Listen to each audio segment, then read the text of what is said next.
It's a great time for love. Are you out there on the apps trying to find the love of your life? Trying to find a date. Forget the love of your life. Just a good date. A virtual date, perhaps. That's been going on. 312-981-7200 because we have a marriage and family expert, therapist, relationship expert. She's an accomplished author. Her book is called Relationshift. She's going to tell us what that means, but she's going to be with us for the next half hour. So if you've got a question, maybe you are in love, maybe you're married, maybe you have a life partner, but that person's driving you crazy. She's going to tell you what to do. Kristine Grant's with us. Hi, Kristine. How are you? Hi, Ji. How you doing? Fantastic. Thanks so much for being with us. Oh, I'm looking forward to this. This is going to be fun. Well, I sort of just want to introduce you for a little bit. So tell us a little bit about yourself and sort of how, you've become this really acclaimed marriage and family therapist. Oh, well, I've had a lot of professions when I was younger and ended up getting married to a doctor, moving out to the countryside and thinking, I'm not the couch potato type. What should I do? And I realized, just naturally, friends, family were always kind of coming to me for advice. So I went and got my marriage and family therapist license, and that's been, I think it was 1996. Okay. And I then from there, I love children so much. I also became a school psychologist. And I like to say that my specialty, my little niche knack in this life is helping people with communication challenges. Okay, and communication. And opening the heart. Oh, mm-hmm. Opening the heart. And communication is key. I mean, in everything that we do, we try to do. So you've helped a lot of families and children throughout the years. Talking with you earlier, I love that you said that this is a great time for love. And I thought, boy, I never thought about it that way. And you meant it for everyone, whether you're single or whether you're looking or whether you're in an established relationship. Yes, because we are on pause. Wouldn't you agree? We're not in our usual often hectic routine, of having to do this and must be there and living in sort of this instant gratification society, fast food, emojis, all of that. We get to slow down.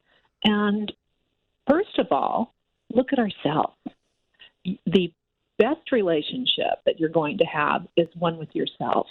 If you trust who you are and you appreciate all of your natural gifts and you love your own character, you know that you're kind, you're thoughtful, you would want someone like you to be your own best friend, then you are going to attract more love into your life.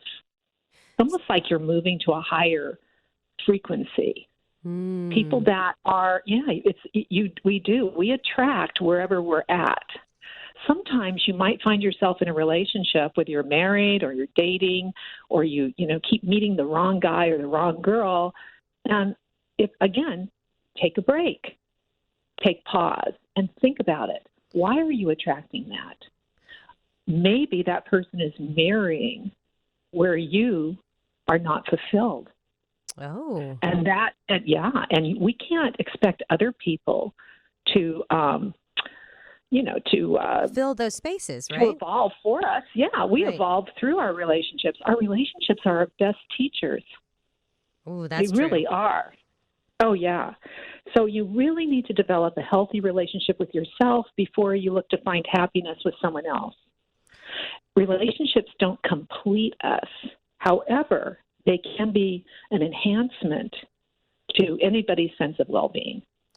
So first, yeah. Mm-hmm. So you're right. No distractions right now. We are on pause. So you're saying first assess who you are, assess what you are looking for, what you want, what you need, and where you are in life. Yeah, so it's with that sense of awareness. If we ignore who we are and we're stuck in mental thoughts around, I should be married, or why did I marry that person, or gee, my life sucks, where does that get you? So now we can take the time out to take a deeper dive, really assess our whole life as if it were a story. Life is theater. So what role have you been playing? Do you want to change characters? Would you like to try a different role? We are not stuck. We stick ourselves emotionally, mentally. So what I like to do is help people to open up their heart and move past the ego. Now, the ego, we all have ego, and ego has its good points for survival and self-awareness. However, it can also get in our way when we become reactive, when we take on, we call it negative imprints from childhood or things we've learned in our family, our culture, our society, and we believe that to be true. And so now we're removed from some of those influences. You have the time and the space to take a deeper dive. Okay. And so again, would someone would want you for their lover, their friend, their confidant, their partner, their spouse? What is it you bring to the table? That's number one. So if everybody could kind of look at that and assess that for themselves and be as objective as possible. You could even ask people. Should you make a list? Oh, so that's interesting. I never thought about that. So maybe call a couple of people that know you very well and then that you trust. Okay. Yeah. And be careful with that too. Some people are kind of fragile right now, to be honest. Absolutely. And absolutely. And that is their choice. A lot of friendships, believe it or not, are breaking up. Really? Because all of a sudden people are in this fear mode. Oh my gosh, and they're very judgmental, or they can be. And this isn't everyone. I'm just saying that this is what I'm noticing. Yeah. And some people you get into the track of despair or, hyper fragileness or feeling threatened somehow, or they hook on to conspiracy theories. We may never know what's really going on, but what is your sphere of influence? What do you really have control, or what can you influence in your life, in your right now? Be aware of that. If you try to extend yourself beyond that and get mad at the way somebody's handling this or that, that's a disservice to you. That's taking your precious time out. Each day is really a gift. So treating others as you want to be treated. Now, my specialty in helping people that are challenged with their relationships, whatever dynamic, yes, is some of the audience might be old enough or well-read enough to recognize the name Cyrano de Bergerac. Oh, of course, there was that Steve Martin movie, that comedy years ago, Roxanne. Such a great movie. So what did Cyrano do? He composed beautiful romantic letters for that he gave to this very handsome guy. Cyrano kind of had a big nose and stuff. Anyway, he had a poor self-image, let's put it that way. He did, but he was brilliant.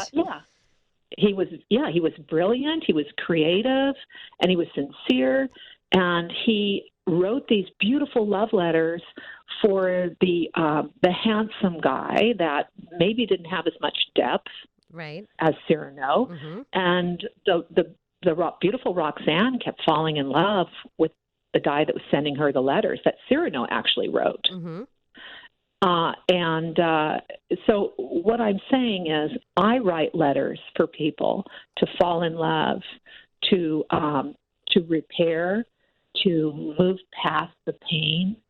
And it can be for any type of dynamic, any type of family situation, whether it's estrangement from a loved one. So, Kristine, you actually pen letters for people that they can then send to the person that they're trying to communicate with more efficiently. Yeah. Okay. We're going to have to, you know what? Anybody out there in the audience gasps at that notion. Right. Well, I want to talk more about this. I really do. 312-981-7200 if you have a question for Kristine Grant. We're going to learn more about her ghostwriting, I think, these letters. She writes letters for you two people that you want to improve a relationship with or express yourself to that you're having difficulty doing. So we're going to learn more about that right after this.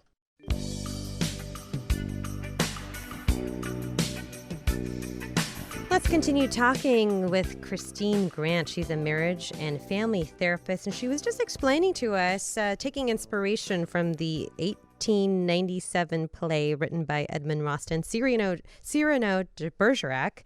She actually pens letters for clients who want to express or share something about themselves to someone else. So tell us more about these letters, Kristine. Well, it's actually quite an intuitive process. And I have to say, if I'm having a challenge with someone I care about or someone in my life, it's more difficult for me to really express my truth, despite all my training and background. You have to move past up the mountaintop and take a vast look at the objective side of the scenario. Because I am well versed in human development and relationships, I can leap over someone's defense mechanism, what holds us back, our autopilot emotion, which might be hurt feelings, disgust, resentment, shame, anger. I move past all of that to get to the heart of the situation and what the real goal is, which is often to reconnect in a much better place than has been what's been showing up so far.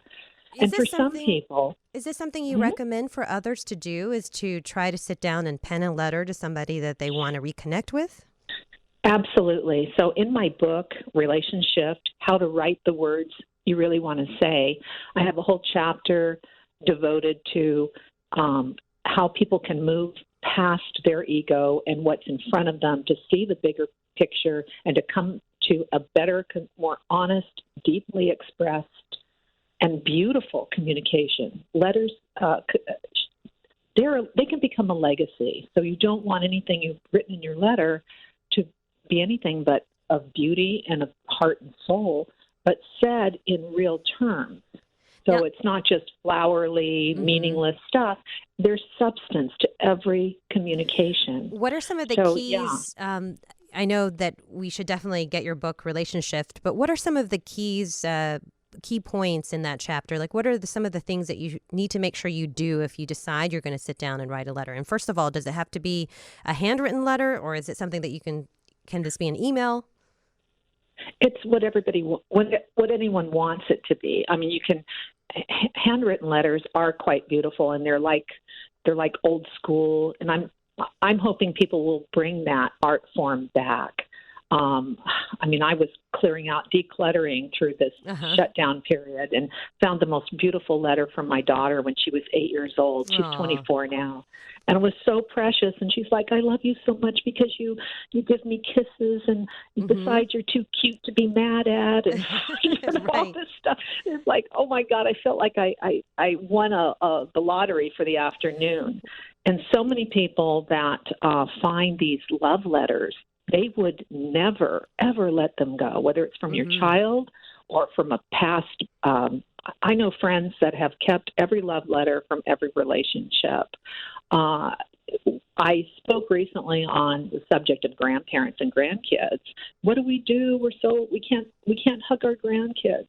Well, wouldn't it be nice if you wrote this beautiful letter that really, really spoke to what you admire and treasure about your grandchild, and maybe even some little scenarios and remembrances. And then when that child grows up, it's like that letter from grandma or grandpa.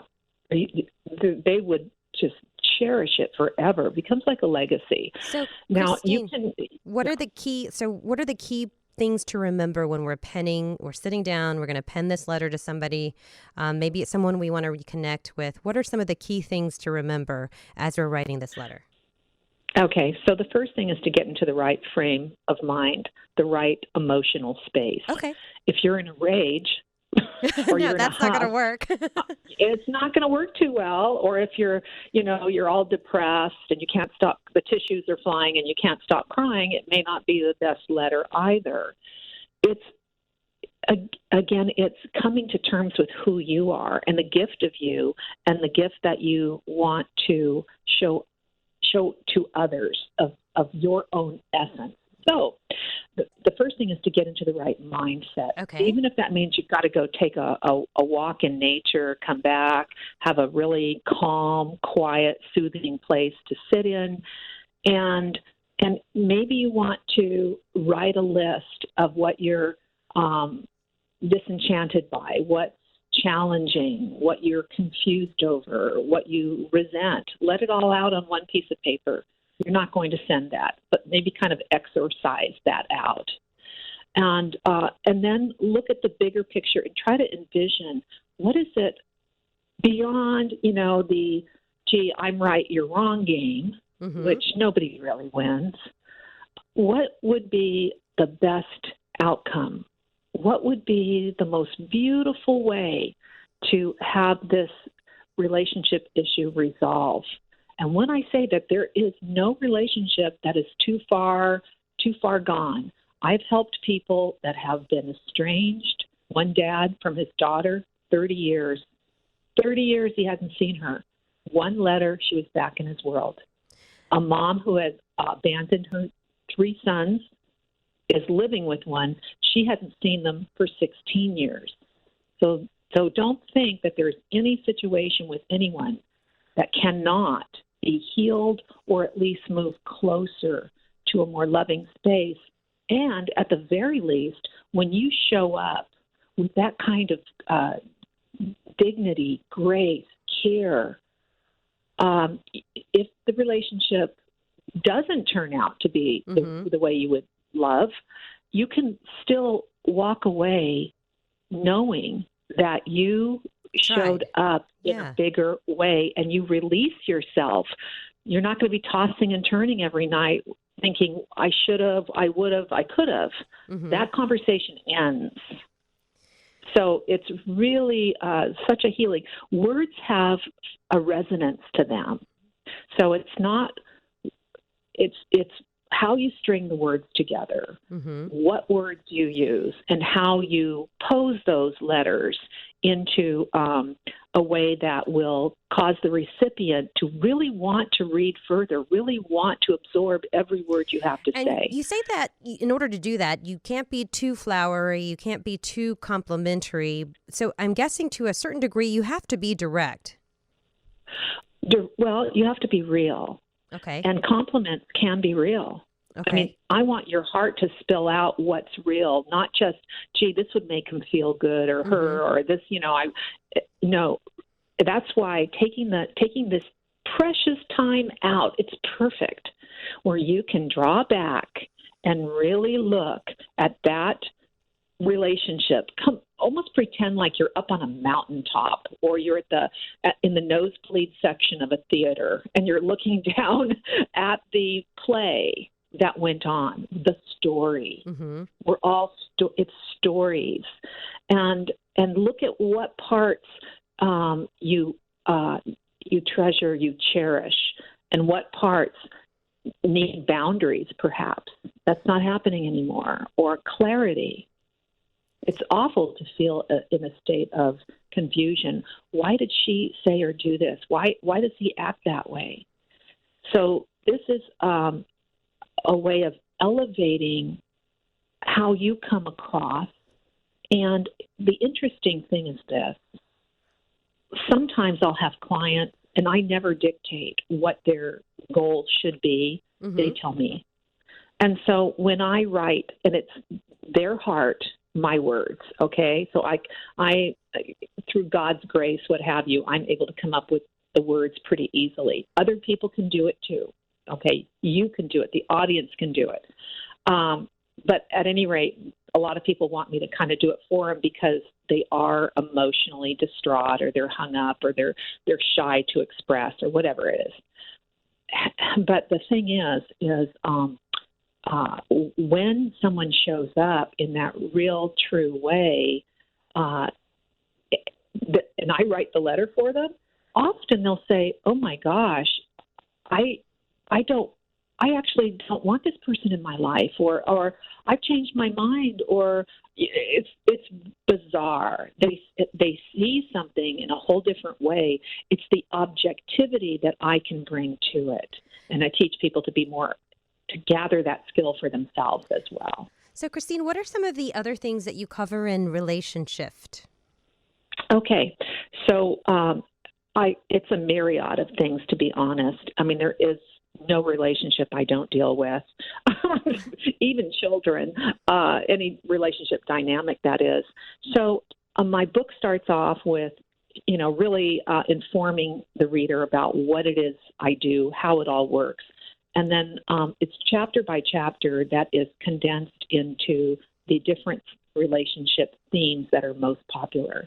And by the way, for a self-help book, I have nearly as many men as women call for my help. And so that's kind of unique in the self-help world. Mm-hmm. But anyhow, so I work with singles looking for love, and that is where they need to find out what their real values are. And at times, someone might feel a sense of rejection, and it's an opportunity to look at that. Is it really rejection, or is it not a good fit for you?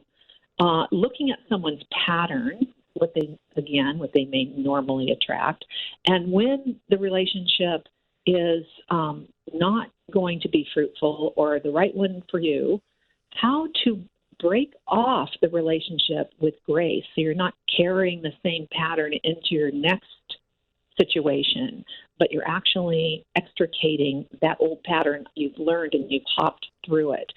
Those are the big aha moments a lot of people get. I also help people in partnership or marriage, and that I coin it sort of reheating the souffle that relationship. And how do you do that exactly? I mean, I'm sure you have some tips right now, because the pause button is being hit, and people have the time and they don't have distractions, like you said. Yeah, well, it's okay. I'll give you one simple story. I had a woman who, I love this story because it's so cute. Okay, so she was married to her husband for nearly 10 years, and they had 2 small children, and she lived a very lovely life in the material world, beautiful home, all of that. And I met her, and she said, I just want to have an affair. I said, what? Wow. Why do you want to have an affair? She said, oh, my husband, he's so boring. He's a computer nerd. And I said, well, gee, the computer nerd, he's a good guy, isn't he? And we sat down, we had lunch, and we discussed his character. Was he a good dad? Faithful, a kind-hearted person. And I had her bring up moments in time that she hadn't really thought of recently, which were very thoughtful gestures on his part and actually romantic. So I wrote this love letter to her husband, and as soon as she received the letter, usually I read it to someone over the phone, she said, oh, my God, I need to get your book. And then I sent her the letter. And once I send a letter, that is the client's prerogative, whatever they do. And ran into... And sorry to interrupt, but do they know that whoever the client gives the letter to, do they know that it wasn't written by them? That's a very common question. And again, I do have a knack. I take on that person's essence, the client's essence. It's their heart I'm working with. However, it is entirely up to them how they want to share it. And there's nothing wrong with saying, hey, which I've had clients do, I couldn't language what I really needed to share with you. Okay. Right. And so that is, I translate the language of their heart. And it's a passion. I love doing this kind of work, but Kristine, I can totally tell it's a passion. I'm so sorry that we are out of time now. Kristine Grant, I wanted to finish that story. I know, but it sounds like they were able to rekindle their relationship and grow appreciation for one another. So I hope that everybody takes a bit of time to reset, to hit the pause button, maybe think about writing a letter and think about what it is that they want for themselves. And thank you so much for being with us. Your book is called Relationship, Kristine Grant, a marriage and family therapist. Stay well, and thanks for being with us. Thank you so much. Take care, Ji. You as well.